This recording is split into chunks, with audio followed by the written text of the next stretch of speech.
Hi and welcome to the latest Steve's Amateur Garage video. Great to have you along. Today we're going to be working on my Ferrari 360, and if you've been following the progress through the summer of that car, you'll know we've had a flashing F1 warning light on the dash for a while now, but it's continued to work. It changes gear, occasionally misses a gear, but we'll go into that in a little bit more detail in a minute. And we've had a few goes at bleeding the system, some basic bleeding procedures which haven't really made any difference whatsoever. So we're going to the next level today. Let's go. So this is what will happen, and we'll just do a quick walk through. This is normal procedure. So the car's been standing for a couple of weeks. We can unlock it, open the door, and you can hear the F1 system priming itself. It runs for about 10 seconds and then stops. Now inside the car, if we turn the key a couple of clicks, you can hear the system priming itself again for a couple of seconds. And then in the 360, if you put your foot on the brake and press the up, you can hear the system changing gear. You can hear the hydraulic F1 pump running for a few seconds again, and you should be able to run right the way up through the gears. Now when we change from first to second, the little light flashed just here. I'm going from second to third, light's not flashing. Up again, third to fourth, light flashes, and you can hear the pump run a lot longer on that change from third to fourth. Fourth to fifth, pump runs again but fairly short. Fifth to sixth, light flashes again. Now I'm going to come down the gears. Sixth to fifth, light stays off. Fifth to fourth, light flashes and runs for quite a bit longer. Fourth to third, done. Third to second, pump is labouring again, runs for a second or two longer, light flashes. Second to first, fine. And if you go into reverse, works. And if you press both paddles together,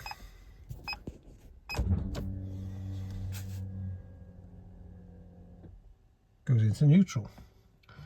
So that's what it's been doing. It obviously works, it changes gears, but when you're actually driving along on those changes where the light flashes, it's clearly labouring. It takes a second or two longer for the gear to engage, and the light obviously flashes. So that's what we're investigating. So first step, we've removed the small engine bay cover and the longer one, and just to have a good look at the F1 pump and system, which is down there, and there's no obvious signs of any large leaks, so it all looks pretty dry.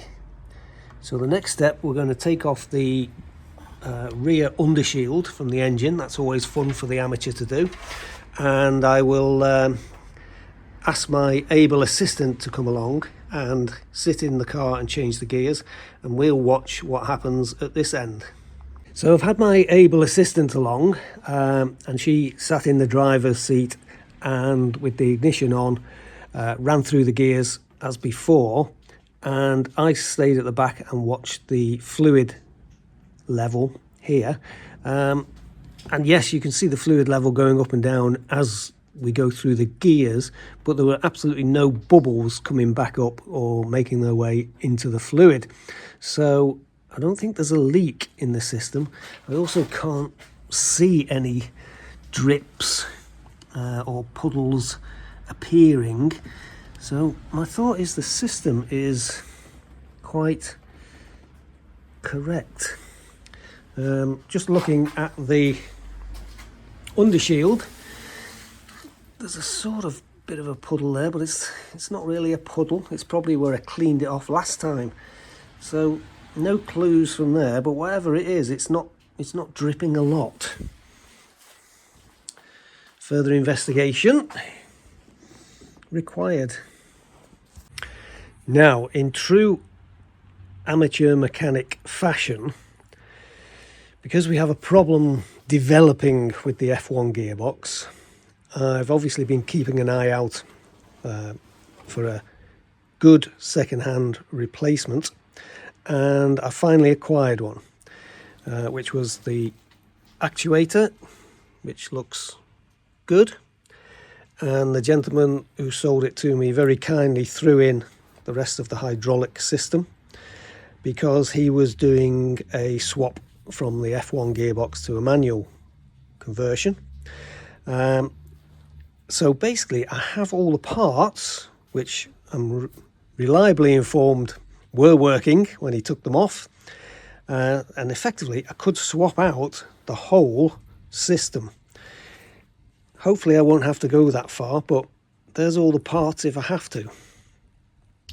Following on from a suggestion from a viewer who's given me a clue as to the next step of what to do, I've removed the pressure regulating valve from here on the spur system that I've got. I've removed the accumulator off the top, the big ball, to get better access to it. It was pretty tight, but it's come off, and I'm just in the process of removing the one that's on the car, which you can see in the middle of the picture there, and you just get enough access to get a spanner between the pipes there and get on it, and we'll slowly wind that out, steady as we go. Okay, so here's the second-hand replacement actuator and hydraulic system, and all I've done before removing anything off the car is labelled up with the Tipex the relevant reference number on each hydraulic cable, pipe really, and where they go into the actuator, you can see I've labelled up EV5, EV4, EV3, EV2 and EV1. So hopefully when we're underneath the car upside down, I can put all the pipes into the correct holes. Now I'm actually at this stage going to change out the actuator and leave the hydraulic side in my car. Hopefully that will cure the issue. If it doesn't, I'll do the second half of replacing all this in my car, and I'll show you the actuator that's in the car at the moment. Here we are underneath the back of the car, and the bumper's been removed, and in the book it says remove the catalytic converter, which does give you a little bit more room to maneuver, but I think you can do it without it. I'm going to have a go anyway, and all I've done is label up each hydraulic pipe with the relevant reference number on. It is printed on the pipe, but it's really difficult to see, so I've Tipexed it on to make it easier. And now we can start disconnecting the brackets and start loosening off the bolts to try and get this out the way. Hopefully I won't have to remove this. And the other thing to check is the cables that run to the sensors. There's two sensors. Cables run right the way up to the top of the engine. I'll show you where they're connected. So this is where the sensor connector is. I've disconnected this one and it just plugs into there. It's fairly easy to flip out, and I've marked it up with a little Tipex mark so I know which one, because there's two. One goes here and one's buried underneath these pipes there, but we should be able to flick it off quite easily. And here we are, probably at the point of no return. We've drained the F1 fluid reservoir in the engine bay, and now we've cracked off the unions, and they are just draining the fluid out of the pipes. And then we'll undo them completely, and then try and undo the bolts that hold the actuator to the gearbox. Yes, success. There's the actuator on the garage floor. And yeah, the reason why they tell you to move the catalytic converter out the way is because it is tight in there, and as you try and pull it off those studs, it jams itself against the catalytic converter. But in reality, all I did was loosen the bolts that hold the silencer in place and just give it a shove, moved it a couple of millimeters, and that gave me enough room to get the actuator off. So now we can have a look at it, make sure it's the same as the one I'm about to put on, and reverse process. So here's the two actuators on the bench, and the good news is this reference number is the same, and this is the one I've taken off the car, and you can see where that selector is in line with the rib here. Slightly worried that this one is in a different orientation, so I'm going to take further advice before fitting it back to the car. Hopefully it won't matter, and it'll sort itself out once it's on there, but I'll just check first. So a simple bleeding procedure to start with is to bleed it from this nipple here.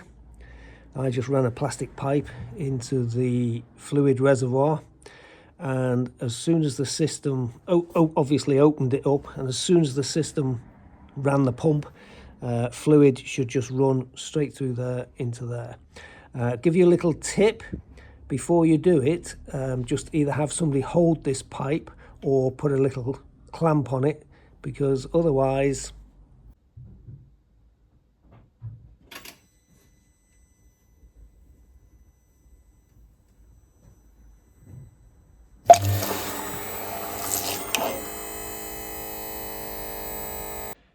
well, that didn't go very well. Let's try again. So the first thing I did was to bleed it through the top nipple there, straight into the reservoir.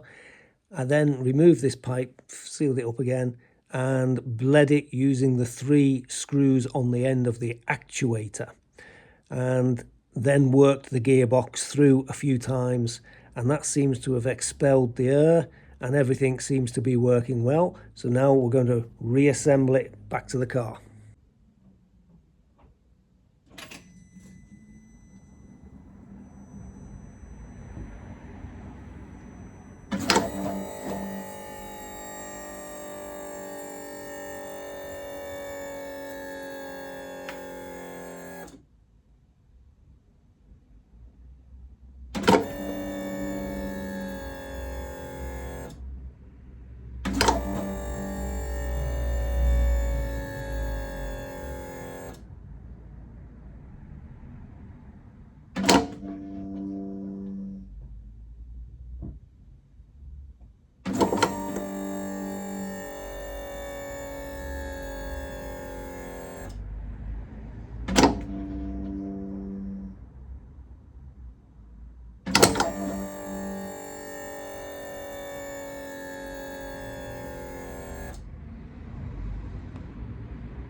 So now I'm attempting to bleed the system manually.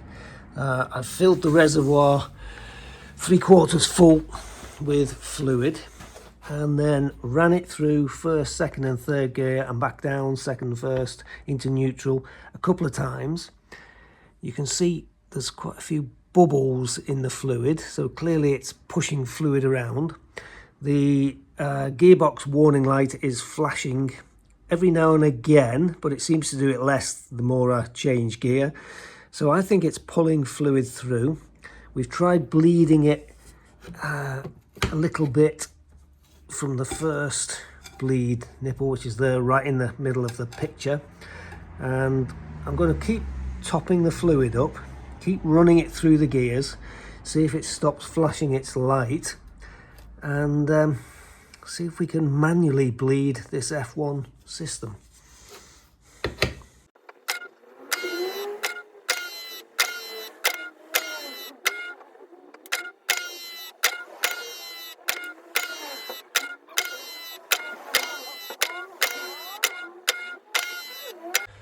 Okay, so not to get too excited here, but I've just run through another bleeding trial run on the F1 gearbox.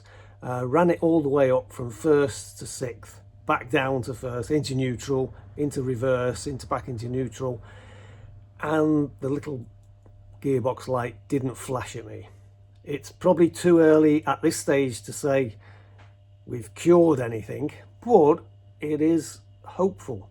So I'm going to do that again, run through those gears again a few times, bleed the system through. It should, in theory, self-bleed itself, and clearly there are bubbles reappearing in the fluid reservoir, so it's obviously moving the fluid around, and those bubbles should make their way to the surface and get out of the system effectively. That's my hope, but well, it's a hopeful sign.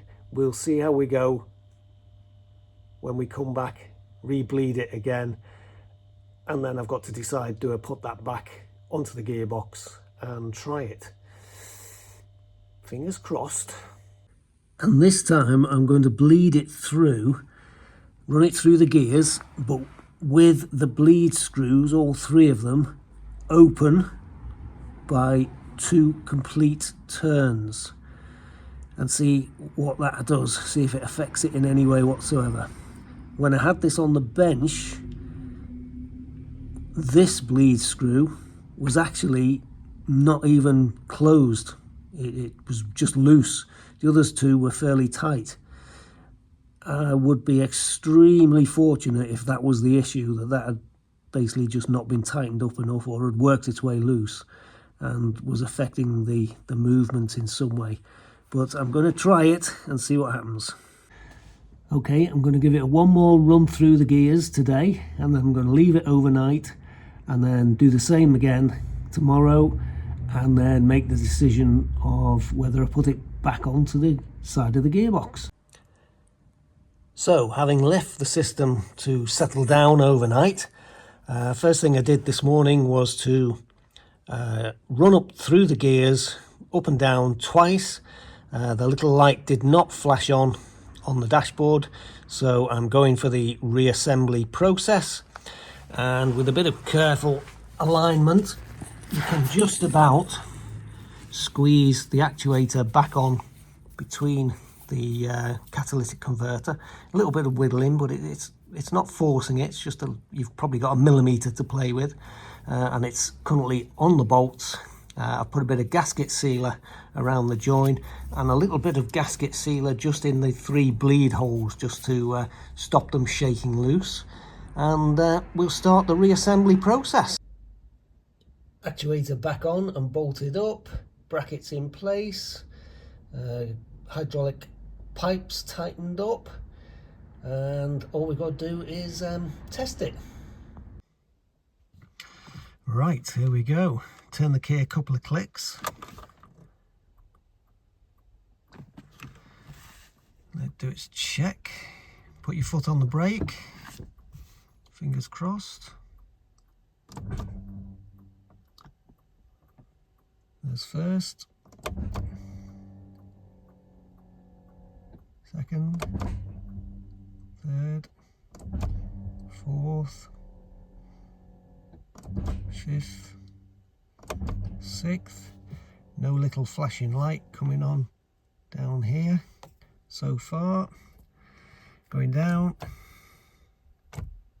No, okay, keep your foot on the brake. There's fifth,